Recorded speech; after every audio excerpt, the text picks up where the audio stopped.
अस्सलाम वालेकुम। कैसे हैं आप सब? उम्मीद है कि आप सब खैरियत से होंगे। आज जो मैं आपको वाक़या सुनाने जा रहा हूँ, ये वाक़या हमारे दो भाइयों ने शेयर किया है।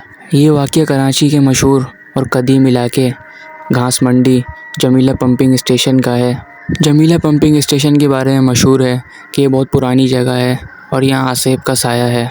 कहा जाता है कि ये जगह क़याम पाकिस्तान के वक्त से ऐसे खाली पड़ी है और जब से यहाँ पर जिन्नातों का बसेरा है। इसी तरह से यहाँ पर मौजूद चौकीदार, जो कि यहाँ पर बहुत पुराने काम कर रहे हैं, उनके साथ वाक़या पेश आया। वो कहते हैं कि एक रात के 3 से 3:30 बजे के टाइम हम लोग अपनी ड्यूटी कर रहे थे।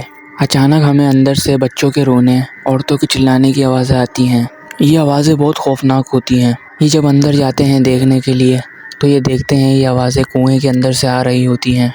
ये कहते हैं कि ये कुआँ काफ़ी पुराना होता है और इसके अंदर ढेर सारा कचरा पड़ा हुआ होता है, जिसकी वजह से यहाँ से एक अजीब सी वीरानियत आ रही होती है। अचानक वो देखते हैं सामने झाड़ियों के पास से एक औरतों का कबीला लाल लिबास ओढ़े सामने झाड़ियों की तरफ जा रहा होता है।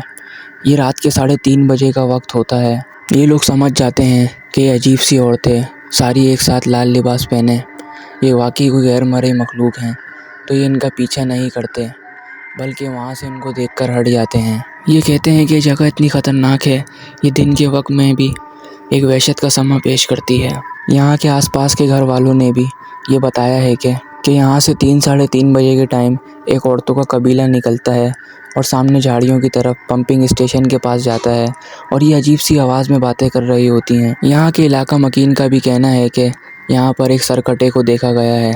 ये सरकटा बहुत ख़तरनाक होता है और इसका सर कटा हुआ और ये हाथ में अपना सर लेकर घूम रहा होता है और इसके उल्टे हाथ में एक कुल्हाड़ी भी होती है। और यहाँ के लोगों का कहना है ये जगह क़याम पाकिस्तान के वक्त से अभी तक ऐसे वीरान और ख़ाली पड़ी है और अभी तक आबाद नहीं हो सकी। तो ये था आज का वाक़या। उम्मीद है ये वाक़या आपको बेहद पसंद आया होगा। आपसे गुजारिश है कि वीडियो को पूरा एंड तक ज़रूर देखा करें और अपनी राय का कमेंट बॉक्स में लाजमी इज़हार करें ताकि हमें पता चल सके कि आपको कैसी हॉरर स्टोरियाँ चाहिए। और चैनल को लाजमी सब्सक्राइब करें और साथ साथ बेल आइकन को भी दबा दें ताकि मेरी आने वाली हर एक हॉरर स्टोरी आप तक पहुंच सके। अपना बहुत सारा ख्याल रखें, दुआओं में याद रखें। मिलते हैं अगली हॉरर स्टोरी में, जब तक के लिए अल्लाह हाफिज़।